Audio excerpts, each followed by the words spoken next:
loved ones, thank you for joining me today. And if you're new to the channel, then welcome to the family. Today, we will be reviewing Belle Collective Season 3, Episode 12. It was called Belle's, Brunches, and Baby.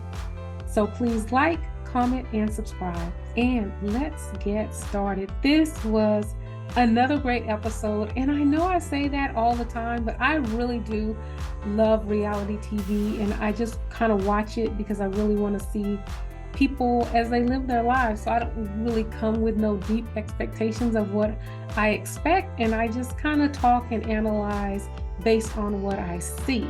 And I am a reality TV show purist, so I tend to believe what I'm seeing on camera, although I know sometimes in those YouTube streets, they're saying that we are not getting the real deal with a lot of the reality spaces. This episode continues with Latrice and Lateshia at Sogucci's giveaway, and they are finishing their discussion. And Lateshia says that if Cliff treats Latrice bad in public, then she has no idea what could be going on in private. And I agree with that. Sometimes when we see public display of a action, then sometimes there's things definitely going on worse in private because we feel like people will be more outlandish in private than they will in public. So I thought that that was a great explanation as it relates to a friend. Lateshia also says that Cliff is controlling. He doesn't let Latrice do anything. He does not let her go anywhere, and he treats her like a child. And I do understand that we have seen him be disrespectful in public, which is what he said in M-Bar, and we also seen him follow her to M-Bar. But I don't really necessarily agree that he doesn't let her go anywhere and he treats her like a child. I don't see that, but I know a lot of people do not like Cliff, and I feel like we're going to talk a lot about this in this particular episode. However, Latrice says that Cliff is controlling.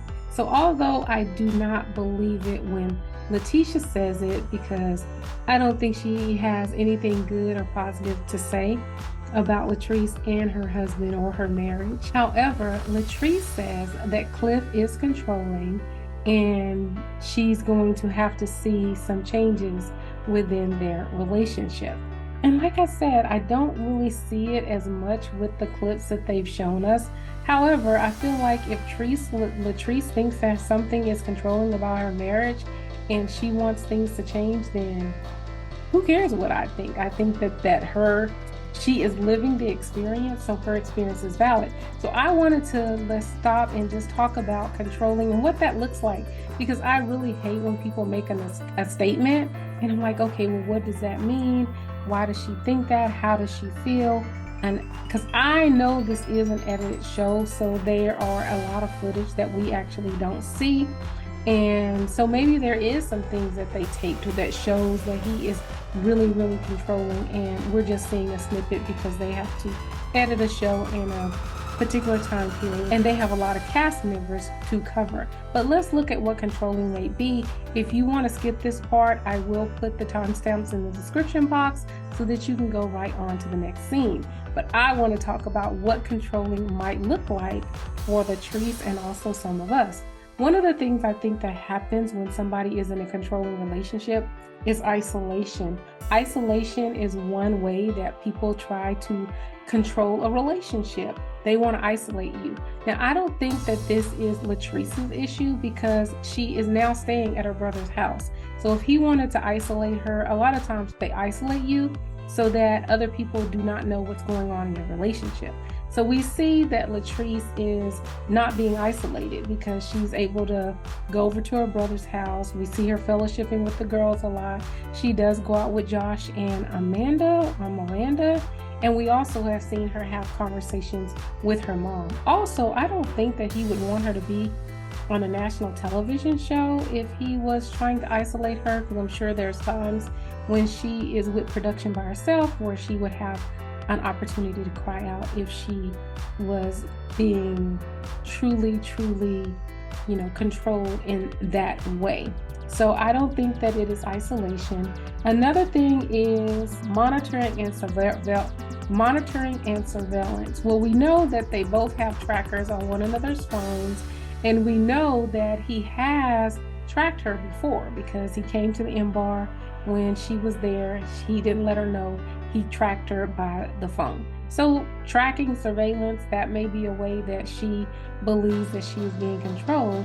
I have heard her say in an interview that not only do her and Cliff, they track each other, but even some of her and her family members, they track each other.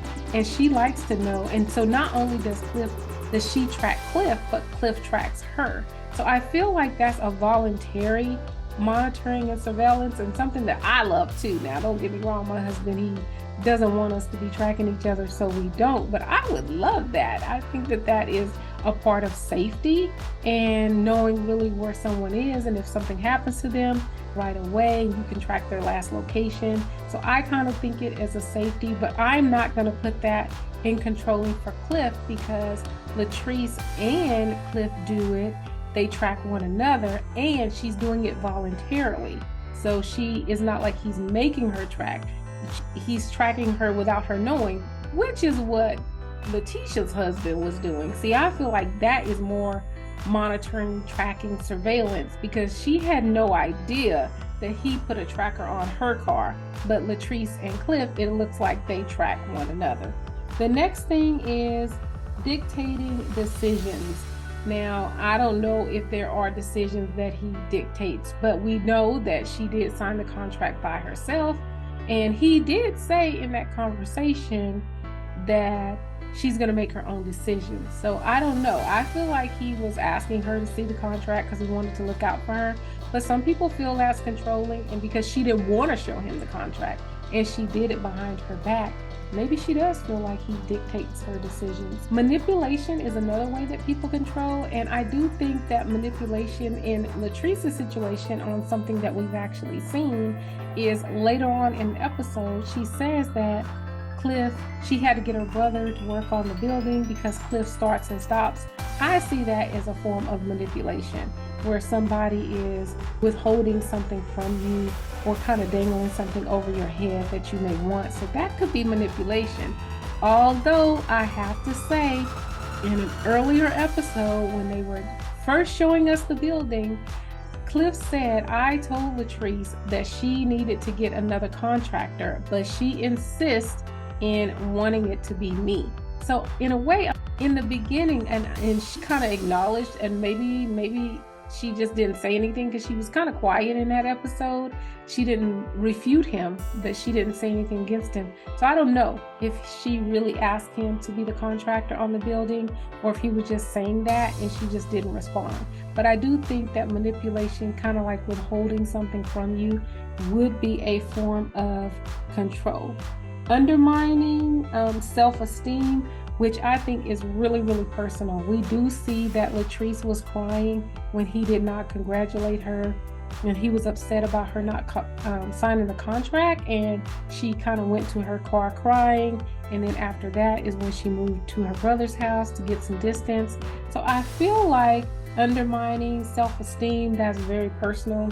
I think for me, hey, I did something which is not tell you about a contract for 2 weeks. So if you didn't congratulate me in that moment, I don't know, I wouldn't have really saw that as anything. But me and Latrice are very different. So given her circumstances and that she did cry over the situation and she was so upset because he didn't congratulate her, I would say that undermining self-esteem is probably something that she feels like he does. Physical abuse. Now, physical abuse, I don't know, is so much on the internet. I did somebody do a video and they were pointing out that Ohm showed bruises on Latrice's arms. I did see Latrice do a live, and on that live, she said she did not care that they showed bruises on her arms. She didn't verify how she got it or anything like that, so she didn't confirm that she got it from that. She just said, they're tracking my reality, and that was reality. So I'm not sure how she got the bruises. She didn't make any comment about it at all. But I am saying that if she got the bruises from interaction with Cliff, then I don't think that he is abusing her only.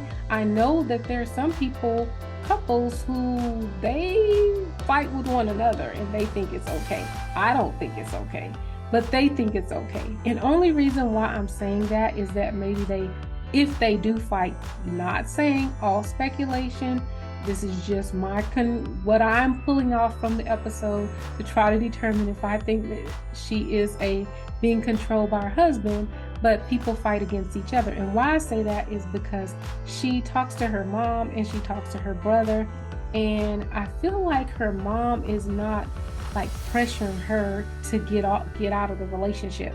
And the mom says, like, I think that Cliff really loves you and I think that you really love him. And I feel like for someone who is being abused and it's one side, they're being abused, that you don't see that as love. But if you're abusing someone and they're abusing you back, then maybe that's some kind of twisted love. And maybe I'm saying that because of my own reality. Now, I've never been abused. I don't even play fight. I don't even play tap. I don't even play hit. I don't play any of that. I never have, not even when I was young. However, I do have a family member, and her husband, they would fight one another. They would just go at it. And I feel like I was young, so I ain't gonna take the responsibility for it. But nobody really tried to stop it or turn them in or call the police because they would fight one another. But it got to a point that after a fight that they had, he left, got in the car and went to the store. And when he returned, my cousin unalived her husband as he was getting out of the car. And it was crazy. The fight technically was over. She definitely didn't have to do it. My family loved her through it, didn't support the decision that she made, was, kind of sad. We really did love him, but we supported her through it. She did get 10 years in prison, and she did serve out that time. So I would say that if you are in a situation where both of the parties are physically fighting with one another, I don't look at it as normal, because some people think, well, I hit him, he hit me, then that's kind of, and I love him. So even though if I hit him and I love him and he hits me, then he must love me too. But I don't think that that's love. I don't think that no one should stand for it. And I feel like sometimes when it's both parties, sometimes a family may not know how to react. I'm just saying that from my own family. And I would say that if there is some type of physical abuse going on, then maybe it's reciprocal. So maybe that's why she doesn't see it as anything negative if you're doing it too. However, I would say anybody in any type of physical situation, you need to get out. It is not love, in my opinion, and you just need to get out. I'm not a fighter, so I just can't even imagine that. But I'll move on from that. Emotional abuse. I think emotional abuse is very personal, based on your upbringing, how you feel about yourself, how you've been treated, how you feel about other people. So I think that that's very personal. So she may feel like she's being emotionally abused. I know they do curse. I know she cursed, because she's gonna curse on this episode, and we know he cursed because he cursed at her when she was in M-Bar, and I guess that could be some emotional thing. I don't curse, nor do my husband's, nor has anybody ever cursed at me. So I just don't even, that's not like common language for me. So if somebody cursed at me, that would be a big deal. So I don't know how that is in their relationship. So there's no way that I feel like I could tell if there was an emotional control going on within her relationship. Another way that people control is financial control, but we know that Latrice said that she was self-made. I did read an article which she started her business 9 years ago. They've been married for 8 years, but they've been together for 13 years. So even though she sold her product out of the trunk of her car, like at a Target parking lot, it's kind of like how she described it in one interview that she had. He still was there for that, but I still feel like it wouldn't be financial. because I mean, if she's going over to her brother's house and staying in a room at her brother's house, then I feel like downsizing or leaving him and being able to live a comfortable life where you're finding peace, that she has enough money, maybe not as much as she has with him, that financial control, she would be able to break away. And a lot of times we do know that Latrice, a lot of things that she's done with her hair company has been her own brainchild, and even getting her edge control in these stores and stuff, that's been her brainchild. And I feel like when people do it, they know like, hey, if I can do it once, I can do it twice. So a lot of people, they like, you know what, a good example of that is Melody. So Melody Holtz from Love and Marriage Huntsville, she had her, I forgot what the name of it was, Embrace. She had her skincare line called Embrace. And then when she divorced, she was like, take it all. I'm going to dissolve the company. I'm just going to start over. And then she came out with 7th Avenue. So I feel like after you've done something once and you've seen how to make it successful, then you can do that again. So I don't really think it's financial, because I feel like Latrice can move on without Cliff. And even if she has to lose everything, I feel like she knows enough about business and she could get it again. And also, they have been married for a long period of time, and it depends on what type of state it is. You know, if she divorces him, she could get half or whatever the equity amounts are from that particular state that they live in. Also, controlling, conditional, and the last thing I'll say is conditional love and affection. And again, I think I see that more from Latrice than for Cliff, because every time they have a disagreement, she moves away. And if that's not removing yourself, conditional, you know, you didn't, I'm mad at you because you didn't congratulate me about my edge tamer, so I'm moving and going staying with my brother. Now, that is what I'm assuming. There could be other things that happen in that particular instance, or things maybe they could have been fighting or whatever, and she wanted to get out of the situation. The last thing I'll say about controlling is, if you know someone, I mean, like a lot of times we don't want to get involved, but I say get involved. I do like that Lateshia talked to her about it. However, I would not talk to Lateshia if I was Latrice, because I wouldn't trust her, and I don't believe that her motives towards Latrice is genuine, and you're having issues too, so you may not be the right person. But try to help your friend. Try to help your friend move away from that. But when people make a statement, oh my gosh, Latrice says he's controlling. So whatever that means for her, she wants things to change in her marriage. But I always wonder, like, okay, what do they mean? What does that look like?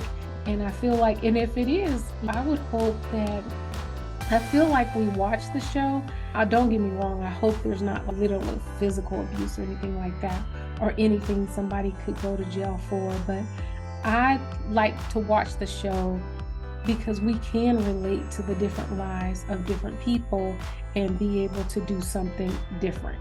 So if she is being controlled in some of those ways, for her to really express that, and also talk about how they are either working through it or how she's going to move away from it. Another thing that Latrice said about her marriage is that she wants to be his equal. And I don't know what that looks like for her as well. I don't really know what she means by that. And so I would really love for her to expound on that as well. Because I don't believe that two different people can be equal. I don't think that you can just be 50-50 in a marriage.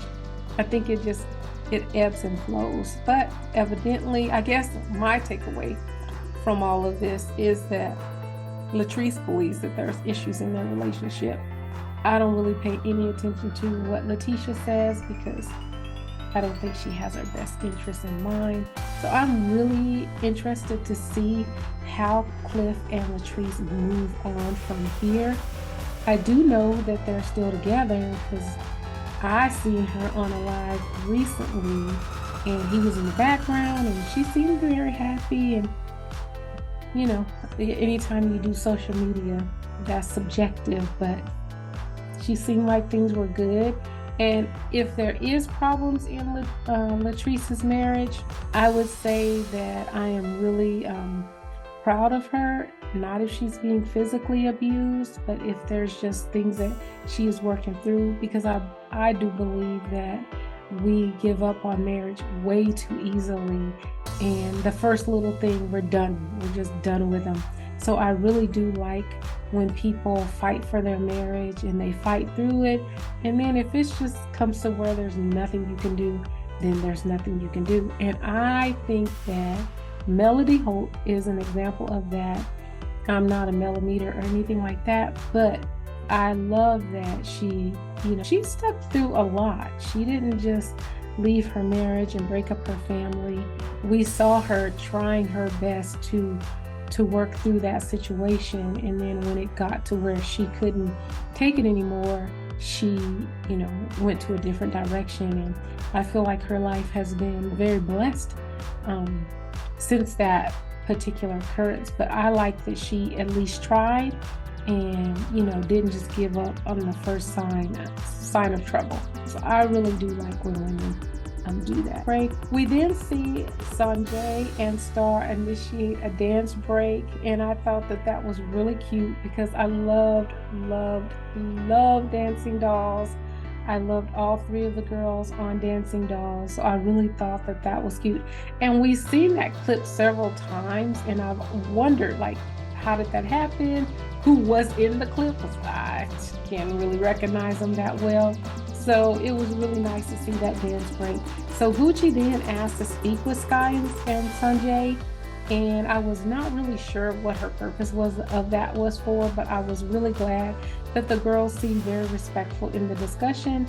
I was also glad that Sogucci recognized Star's accomplishment of graduating from college, and I'm really glad that she didn't bring up or ask them anything about the interaction or what's going on with them and their mom. Just no mention of any of that. I thought that was perfect.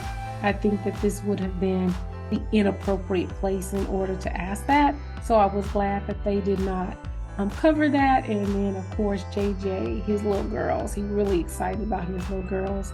And I don't think that they really have a close relationship with their dad, because I feel like if they did, then I guess it's Sky is the one who just had a baby. He wouldn't have to find out about her being pregnant on the internet. I think that's an indication of their true relationship and not just what we see on the show. We then move on to Tambra and Lateshia. Tambra allowed Lateshia to come in on her radio show in order to promote Lateshia's Belle's and Bosses brunch, and also that Lateshia wrote a book. And I thought that was so nice of Tambra to allow Lateshia to come in and promote her two endeavors, even though Tambra still has some residual left from her betraying her and going behind her back to talk to some guy who did her wrong, which I think is another sign of Lateshia not being a friend to someone. But I was so glad that Tambra was the bigger person and used her platform to help and to promote the things that Lateshia are doing, because I think that's what we should be doing as women. It was really interesting at the beginning of that particular episode how we saw Tambra go into her radio voice that was real rough and tough and raspy, and that really did remind me. So my godfather, he is a minister, and he goes to minister conferences and stuff, and one was like, hey, how did it go? What classes were there? And so he's like, there was a hooping class there. Now he didn't take it, but he did say that there was a hooping class at this ministers conference, and I'm sure they have those all the way.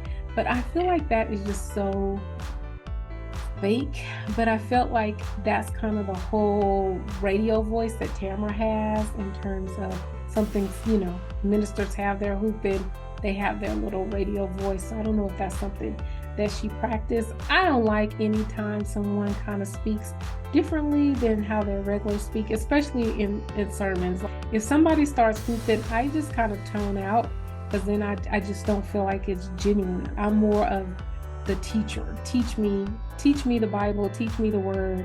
I don't really need all the fluff to it. And, you know, when they start aha and shouting and I don't like that personally. So very interesting to see Tambra do that because she doesn't look like that type of person. We know that Lateshia is advertising her Belle's and Boss's brunches, and I guess she's going to take that on the road. They're getting ready to have one in their town. And also she wrote a book called Why Side Chicks Are Winning. Now, I try to support as many people as I can. I don't see myself kind of buying that because I'm hoping that I will not need that book as a married person. I do like that Tambra promoted her book, but without taking the shine away from Lateshia. And I have bought Tambra's book. I haven't read it yet. I don't know if you can see it, but I have bought Tambra's book. There it is. I think you can see it. It's called Surrounded by Sin, Grounded by Love, Tambra Cherie. And it is 8 simple keys to becoming a better you. 8 simple keys to becoming a better you. And yeah, so I do plan to read this book. This is more so my speed, Surrounded by Sin. I actually believe that she talks about the guy that they're talking about, that one of the keys has to deal with that particular type of relationship or their interaction. I think she actually covers that in this book because she alluded to that when she had the interview with Carlos King. She had mentioned that situation and that it related to her book. So if you want to support Tambra, which Tambra is one of my favorites, and I do want to support her, and get her book. And if you guys want to do a read along together or discuss the 8 simple keys, then let me know in the description box and we can do that as a family and as a community. But I really did like that she rose above and was able to allow Lateshia to come in and promote her business, even though she feels a little shaded by what Lateshia did to her. I think that that is a true sign of forgiveness, and well, I don't know total forgiveness, but the beginning of forgiveness. I don't know if she's totally let it go since she is holding on to some residuals, but I think that's how we should do as Christians. And of course, I mean, I'm trying to scope them out as much as I can. I think that Tambra is a Christian, and I think that some of the way she moves is because she is a Christian, and also, I mean, surrounded by sin, grounded by love. And if you believe in sin, that's generally a Christian kind of term. And in the book, I do believe that she has quoted some scriptures in here as well. So, and I look at this because this is something that she did prior to being on Belle Collective, and she starts off with Colossians 4:6. Let your conversation be always full of grace. So yeah, I believe that she is a Christian, and of course I definitely want to support her in that way. Some of the other ladies may be too, but I just let them tell me if they are or not. I never want to put a label on someone that they don't want to ascribe to themselves. In the next scene, Patrice goes to Goddess Links, and she is trying to get in the door, and Joshi, is his name Joshua, or is it really Joshi? I think they call him Joshi for a nickname, but I think his name is Joshua. So Joshua doesn't try to help her as she's coming in the door with all of that stuff. I just, like, is he still upset with her, or like what's going on there? But she comes in, she lets him know that she's going to be having this edge control, little intimate party. She's going to invite all the Belles, and he says they don't like you. And my thing is that if you know they don't like her, then why do you talk with them about her? And I'm like, okay, I'm gonna have to look at you sideways, because if you know they don't like her, we've seen him talk to AIKEISHA about her marriage, and if you know they don't like her, then don't talk about my marriage to people that don't have my best interest in mind. And also, I feel like when they had that holiday event that AIKEISHA had, I feel like he was entertaining the talk about Latrice when her and Cliff left. And I feel like if you're going to be my friend, then don't do that. Don't do that. So I didn't like that. Yeah, I feel like some of the trust may be broken between Joshua and Latrice, just because of the way that he's moved. And honestly, he may know some things, and he may have seen some things in their household that he doesn't care for. And I will say, if your friends are looking on and they see things in your marriage that they don't like, especially single friends, they don't understand the dynamics of marriage, because it's different when you're in it, and they can take things differently. And maybe I'm speaking from my own experience, because I did have a friend who I was very close to, and I would tell her everything. That was like my little venting. If I wanted to vent, and I only vented to that one person about my marriage, and I talked about my marriage to her a lot, the things that weren't going right in my marriage to me, because I felt like she was a very, very, very safe space. And one day I called her and she said, I don't want to be your friend no more. Now, I know that's kind of weird, but a couple people, she literally, I don't want to be your friend anymore. You're pious and da-da-da. I don't even know what that word means. What did I do? And she never told me what I did, but honestly, she never told me what I did. We still were associates because we went to the same church, but we weren't friends for a long period of time, for years. And then afterwards, we started talking again and became friends. And I had a renewal ceremony, I think at my 10-year wedding anniversary. And I can't remember, I think she came, because by that time we were talking again. And later on after that, I had asked her, what happened? What did I do? And her thing was, I stopped being your friend because you wouldn't leave your marriage. And I just felt like you should have left your marriage. And basically she was saying you were complaining about your relationship, but you weren't leaving it, and I couldn't take it anymore. And she was just like, but now I see you stuck it out, and you guys are doing so great, and you're a really good testimony for Christ and his goodness and just what he can do if you don't just leave it the first little sign. So sometimes I feel like we can be a burden to our friends when we are using them to vent about our relationships, and sometimes they can't take it, and that messes up the friendship.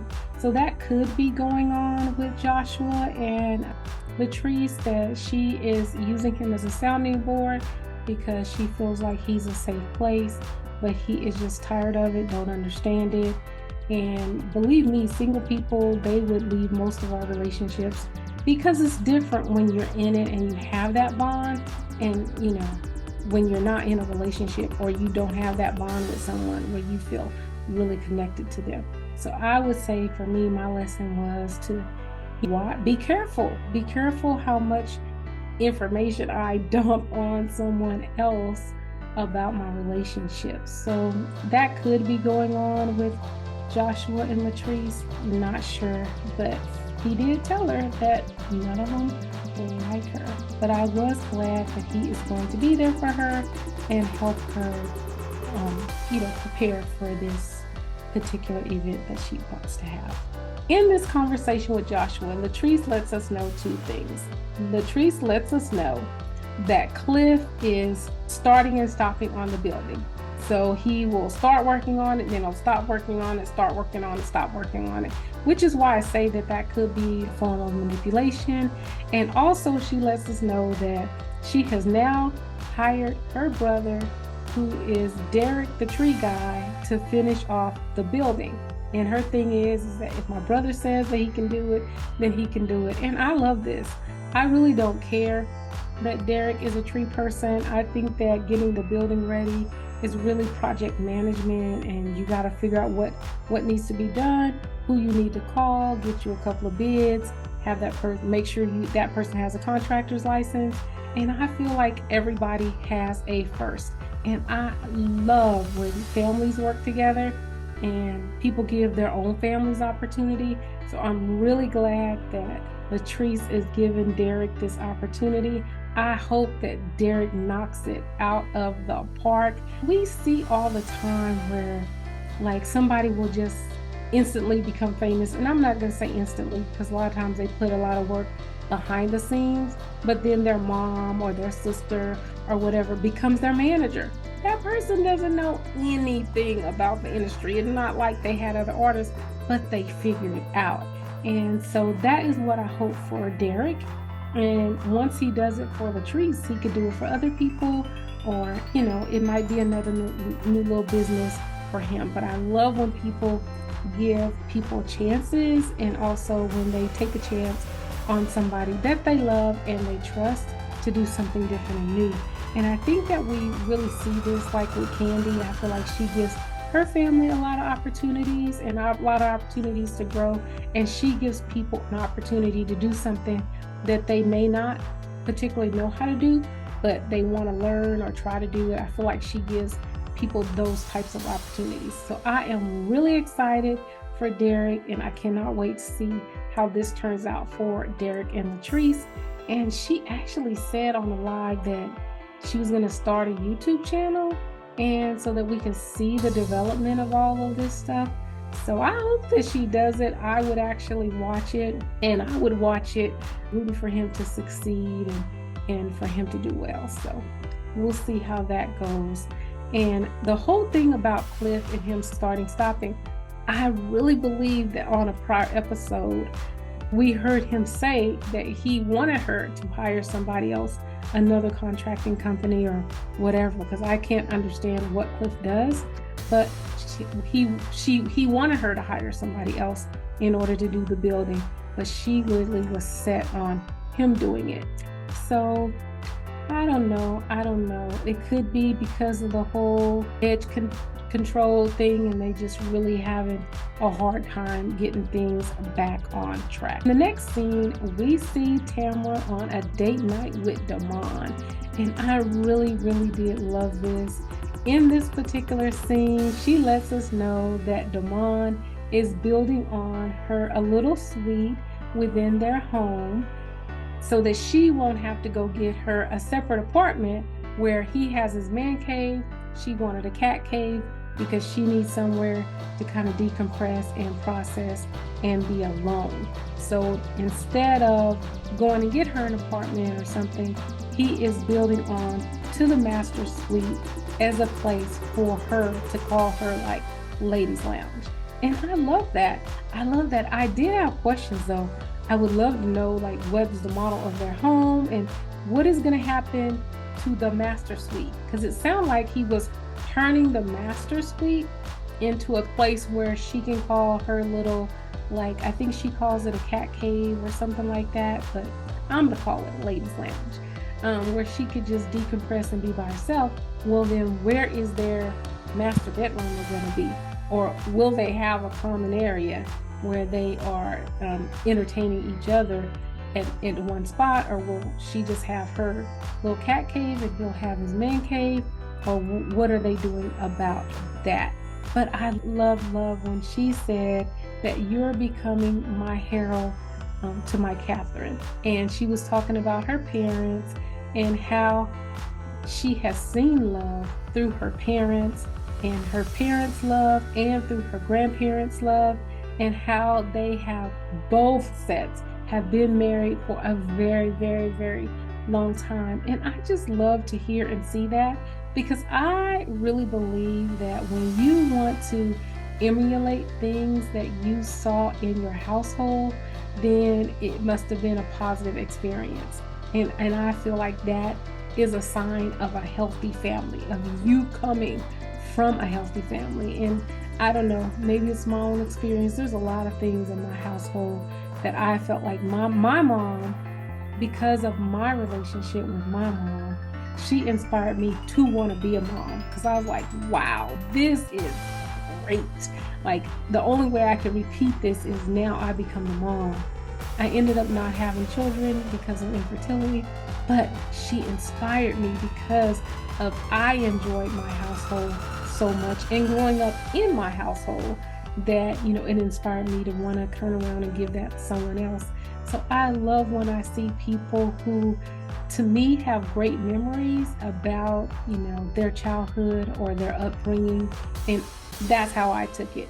And the fact that her dad has given her a great example of how a woman should be treated by a man, and she was like, when it comes to me, you need to go above and beyond. And I'm like, you get it, girl. Let's, like, I think that too. I think that a man should go above and beyond for his lady. So and he seemed like he was receptive of that.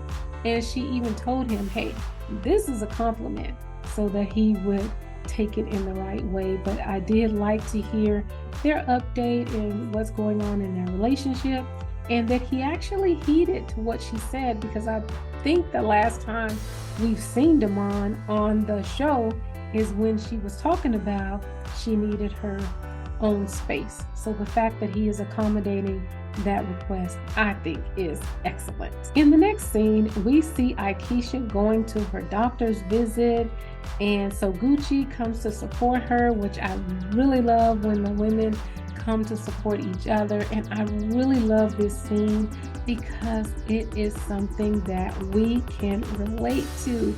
There is so many African Americans who have high blood pressure, and also that she said it's been going on for a while.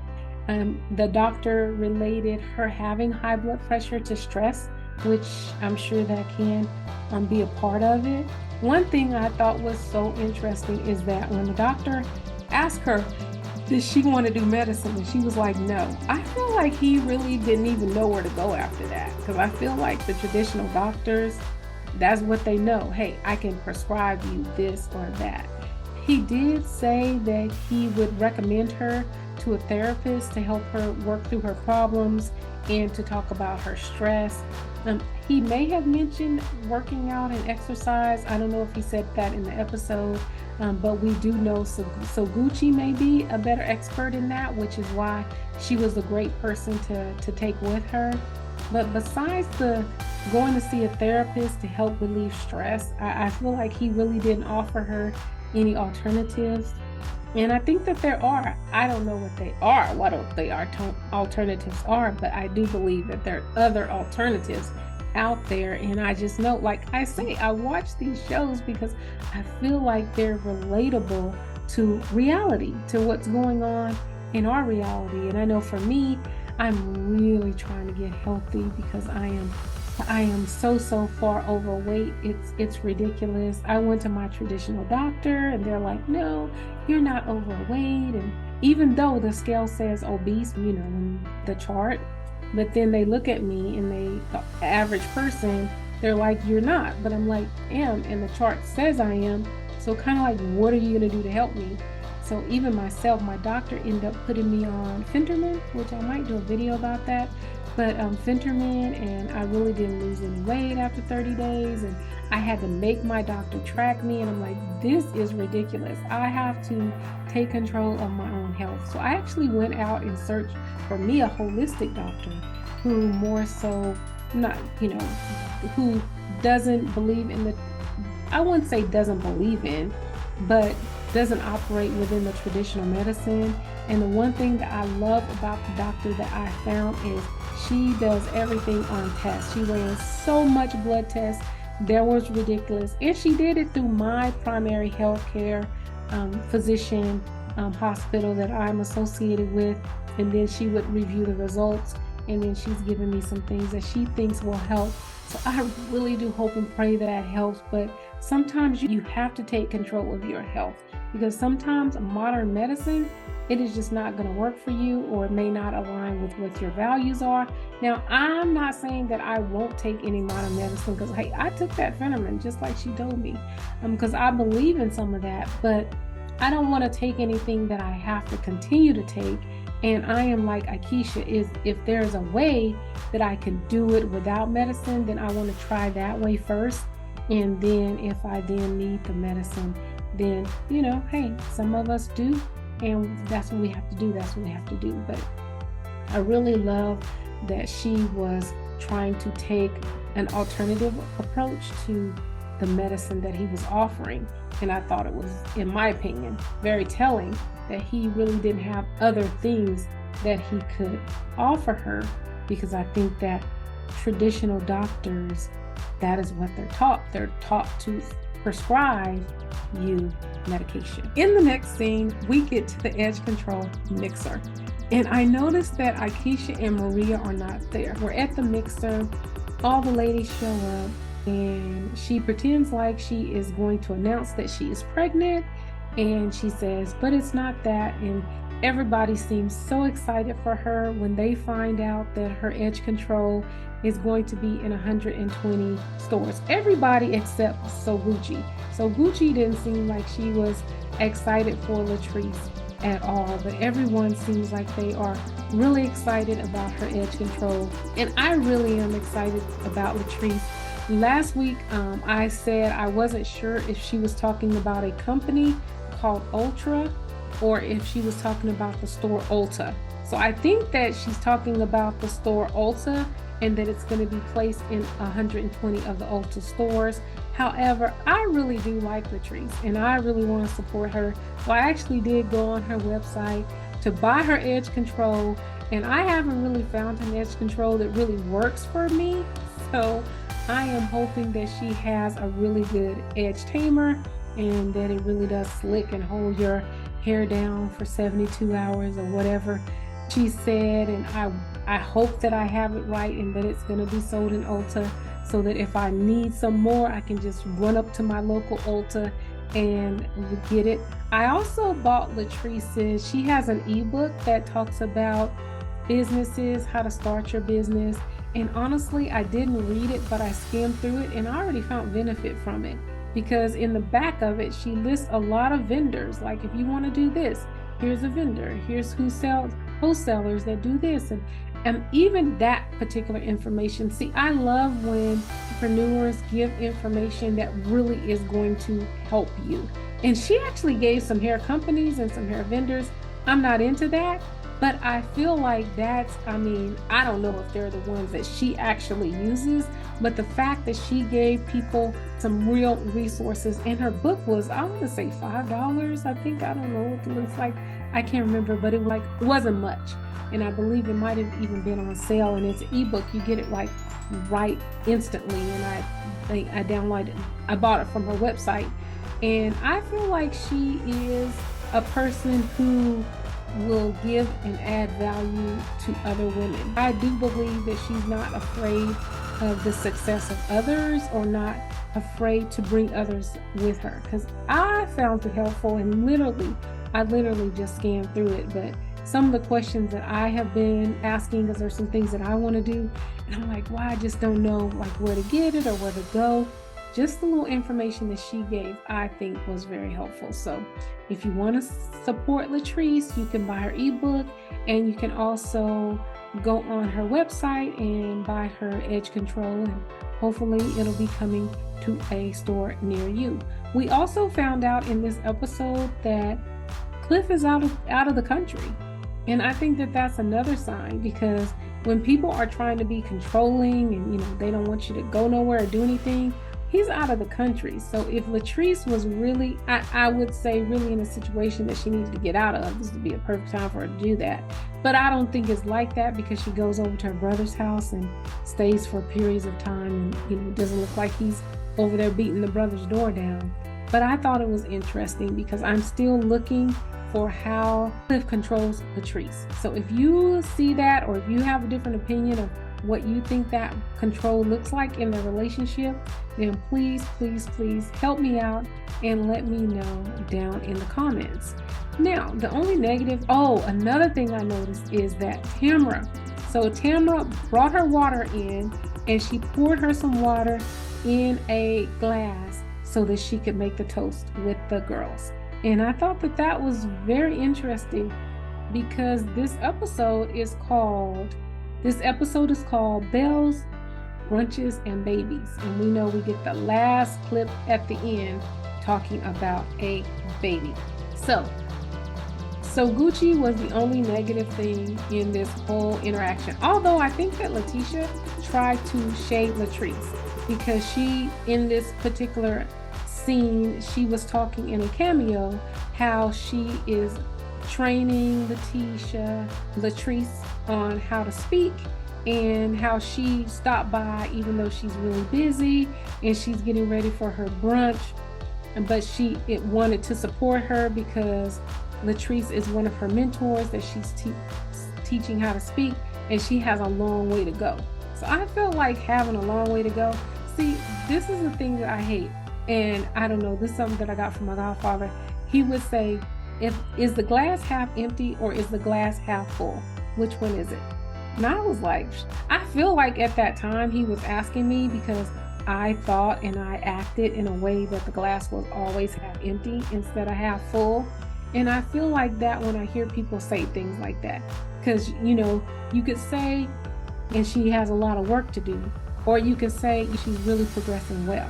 You can turn that and say the same meaning, like she's not where she needs to be yet, but you can say it in a positive way. So it really sticks out to me when I feel, and it's just my opinion, that people are being negative. But Sogucci was being outright negative. I think when she came in, she was just like, you know, I'm coming because I want to see what she's doing and I want to one-up her. And my thing is that Latrice came to your event. She came to your birthday party. She supported you and didn't shade you in any way in any of her cameos or anything like that. She also came to your giveaway. I thought Latrice, her demeanor in terms of the newscaster, I felt she was very, very happy for Sogucci and that she was getting news attention and she wanted to be there for her. She wanted to give her shine. So the fact that now Sogucci wants to one-up Latrice, I don't like that. She could have been totally planned, but I feel like she's still holding a grudge against Latrice when it's like, okay, you and Latrice talked about it at the baby shower and you guys said you squashed it there. And then there was another time, then they had where they were at the table and they argued about it back and forth. And you think that y'all squashed it there. Then you had the conversation, had an opportunity to talk about it when they had that dinner that AIKEISHA tricked them into. You had that. Now Latrice has shown you on at least 2 separate occasions that, hey, I want to put this behind us. I want to support you in the things that you're doing. And now when you come to her event, you want to shade her event. I did not like that at all. She also asked if her edge control was appropriate for the private parts. And I felt like that was an insult. I understand it's hair and all that kind of stuff, but I felt that was insulting, and I did not like that. I feel like Latrice is a businesswoman. She's making a very healthcare product for women to use on their hair. And I felt like that was a shade. I felt like that was a dig. I like how Latrice handled it, because my interpretation of what Latrice said is, hey, you buy it anywhere hair is, if you put it on, it's gonna slick it down. Kind of like you do what you want, buy the product and use it how you want to use it. And she just moved on, didn't make a big deal about it. But I think that that's just kind of like who she is. So I did not like that part. And then I did not like Sogucci trying to question Latrice's motives when she made her speech and she said, I love you guys, and she probably does. I don't like everybody that I love, but I'm like, I'm not gonna hold hate in my heart for you. I may not deal with you. I'm in a sorority, so there is plenty of opportunities for you not to totally get along with the number of women that you encounter. But I can say there has been differences within my sorority, but I would go down for them. I would support them, and I love them. Even though we don't see eye to eye, we don't agree on a lot of things, but I still love them. So I believe what Latrice was saying, that she came from her heart. I believe that even from Marie. I feel like she doesn't really have a beef or problem with Marie. I think Marie has a problem with Latrice, but I believed her. Let me know what you think in the comment section. Next scene, we see the Bosses and Belle's brunch, and I love this. Lateshia says that this is going to be different than the ones that she has done before, And I love she says that this keeps her humble because she doesn't know if 5 or 500 people are going to show up. And I think that that is so true.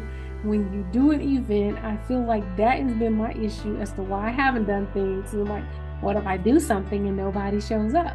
So I hope that I can take inspiration from her and that I can just put myself out there anyway. But she is sold out this event and people are wrapped around the building. She has some powerhouses. So she has Shakira LeBlanc, and she's a serial entrepreneur. She has Tadora Brown, and she is a woman in construction, and she owns her own online bank. And then she has Latrice and Marie. And I feel like that is a great panel of women with diversity.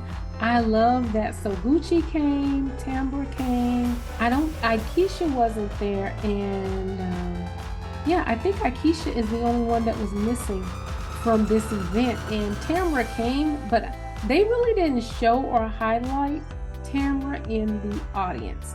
But Latrice, when Lateshia announced Marie, she said that this is the Rick Ross because Marie says that she is rich.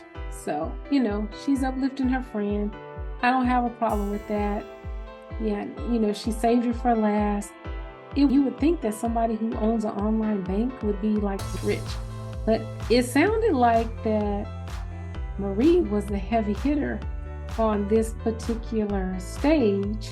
Do you think that Marie has more money than Latrice? Not that there's a competition because rich is just rich, but I'm very interested to know because we don't get to see a lot of Marie's business, which I understand because she does something where she is dealing with patients who I think have an addiction and she's helping them get rid of that addiction. So I'm pretty sure she can't film in those spaces, but I would really like to learn a little bit because she has clinics. So I guess there may be people coming in and out to get, I think she has like a methadone clinic. I'm not sure, but some type of clinic where people come in and out and get medicine.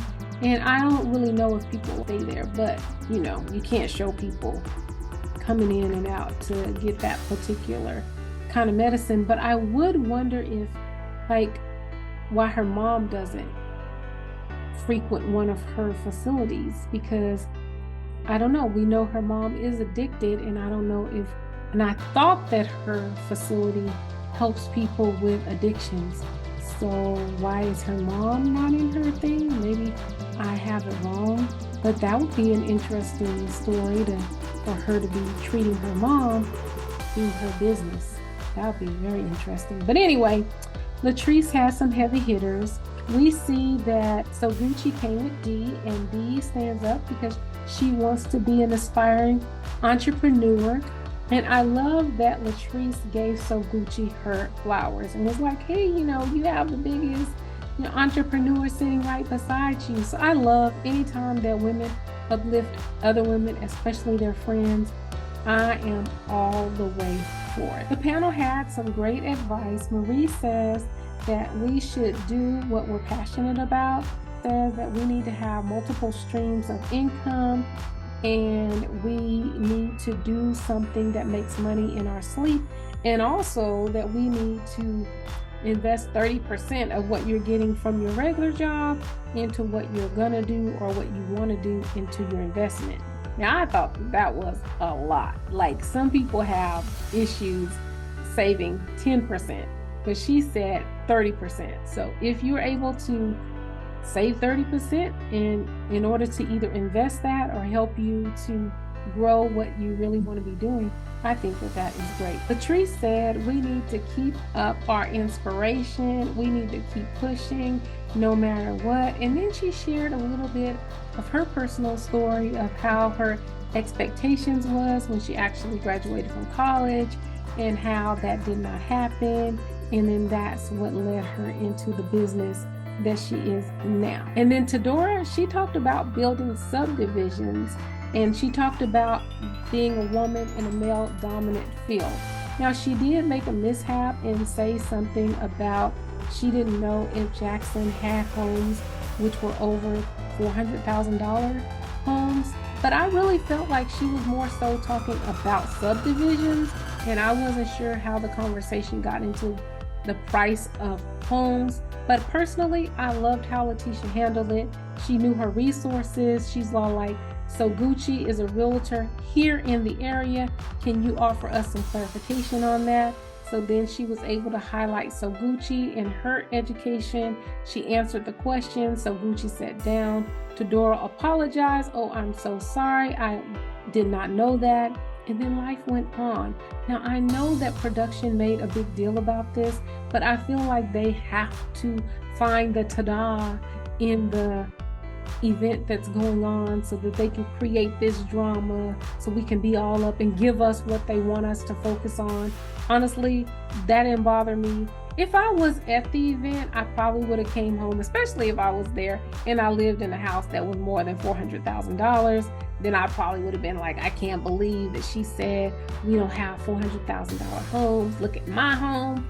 But honestly, if I didn't live in one, I probably wouldn't even thought about it or thought anything of it. I felt like the situation was handled correctly and then move on. I would love to see how the crowd really responded to that, because a lot of times in production, the crowd doesn't respond the way it is edited for production to make us think that they responded, which is why I think they all had these sad little looks on their face. I'm not sure if that was the correct response. I felt like it was just something that happened. She told the ladies to be themselves. That person was speaking from her own experience.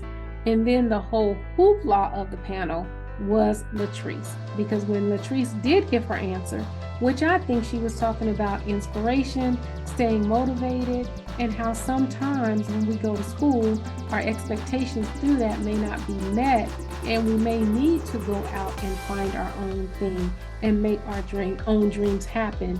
And some of us have degrees that we are not using, and entrepreneur is the way to do it. Now in that, she says no one wants to work a bleeping 9 to 5. And Lateshia said that Latrice needed to know her audience. Well, I think she did know her audience. She is talking to people who want to be bosses. They want to be entrepreneurial bosses.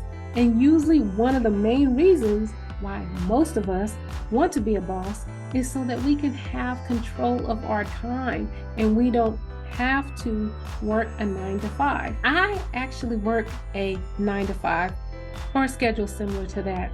So the fact that Lateshia, production, Marie, and Sogucci felt it to be so offensive, I feel like it was drummed up drama by production.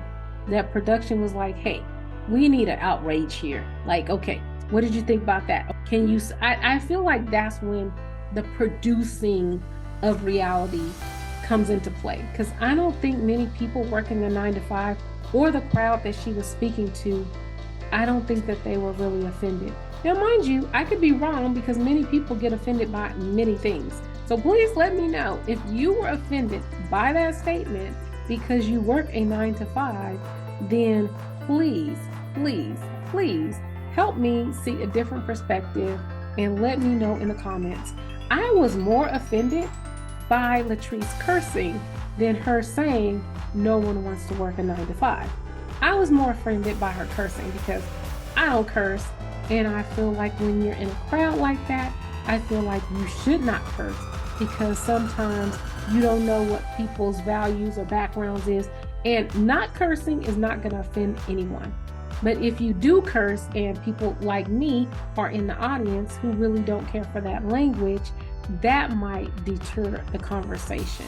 But her saying that no one wants to work a 9 to 5 at a boss brunch, I feel like really didn't see anything wrong with that. Also, Lateshia and Marie want to make it look like Latrice has a drinking problem. And in this scenario, they put, Latrice was saying, I had too much to drink or something like that. But when they said that, the camera was off of her and it sounded like a different voice. it didn't sound continuity with the other statements that she was saying. So I think she did say that, but I think it definitely was a throw-in or a throwback from another conversation. And honestly, I usually do not even notice those types of things. But I feel like this one was so obvious that I'm like, well, let me watch that again. So I don't think that she was drunk. I don't listen to anything that Marie says about Latrice because she doesn't like her. So if you don't like her, you're not going to like anything that she does. Also, this would be another reason if I was Latrice, care for Lateshia, because Lateshia also insinuated that Latrice had too much to drink, and that's why she made that statement. I think that Latrice was just being her true, authentic self, and that's what she felt in the moment. That's what she said. And it looks like we're going to see this moving forward. I would really like to know if this is something that they really saw as an issue, or if this is something that production saw as an issue and they wanted to highlight it to carry this story forward and to make there be a little drama between the ladies. So let me know what you thought about this scene. We then move on to our last scene, and we see an ultrasound of a baby, and we see the mother of the baby laying on the table getting an ultrasound, and the lady has high heels on, black high heels. So the thing is, and the title is called Belle's, Brunches, and Baby. So they want us to talk about this baby. So we gonna talk about this baby, because when I first saw it, I thought, okay, I think they're tricking us, and I think it's one of the girls because, you know, D, Sky, Sanjay too, but I don't think she would be having a baby. D, Sky, and Star, they're all in the baby making age. I think two of them are. Well, D is in a relationship and she just had a baby, so she could definitely possibly have another one. And one of the girls are married, so she could definitely have another one. So that was my first thought, is that they're trying to trick us and make us think it's one of the Belles, but it's going to be one of the younger girls. But then, of course, social media is going crazy and they think that it is Tambra. Now, I did look at Tambra in this episode. She did get water, but her stomach was as flat as could be. Even when she came to the edge, came her mixer, oh my God, her stomach was flat. But it could be Tambra, because if you're in your first trimester, maybe, you know, you haven't gotten big yet. Let's go with it being Tambra. Now, if it is Tambra, then I think that the season finale is going to be of Tambra and Damon getting married, because I don't think that Tambra would want to have a baby out of wedlock, because I do believe that Tambra is a Christian. Now, in earlier episodes, when we saw her and Damon and they were talking at the house, and Tambra was like, hey, you know, I want my own cat cave, I really felt like she was not comfortable living with a man that she's not married to. And I don't know if she really said that or if I remember her saying something to that effect, but I don't think that she's comfortable with it, because I don't think that Christians, we do it, not me, some of them do it, and I don't think that they're comfortable with it, because we don't believe that that's what would be approving unto God. So when we're in those uncomfortable situations, we have an issue with that. And she did say that she wants to have a baby and she wanted to be married. And some people like they shouldn't get married if just because she's pregnant. I say, yeah, get married. If she is pregnant, then go ahead and get married. People get married for some crazy stuff, some really crazy stuff. So why not get married? Because you are pregnant and you believe that God has ordained marriage and children to be produced out of marriage. And okay, let's say she gets married and it doesn't work out. 50% of marriages don't work out, and they don't get married because it's like they get married for all kind of reasons. So I really don't care about that, but I will admire Tambra if she does get married.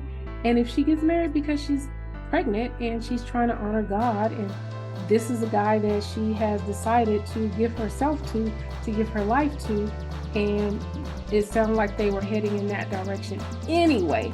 So if it is Tambra, I hope that we get to see a wedding, and I would love to see her baby journey, whether she gets married or not. And that's her own personal choice. That's just my desire for her. But whether she gets married or not, I would love to see this baby journey with Tambra and hope that it would be something that she would actually share.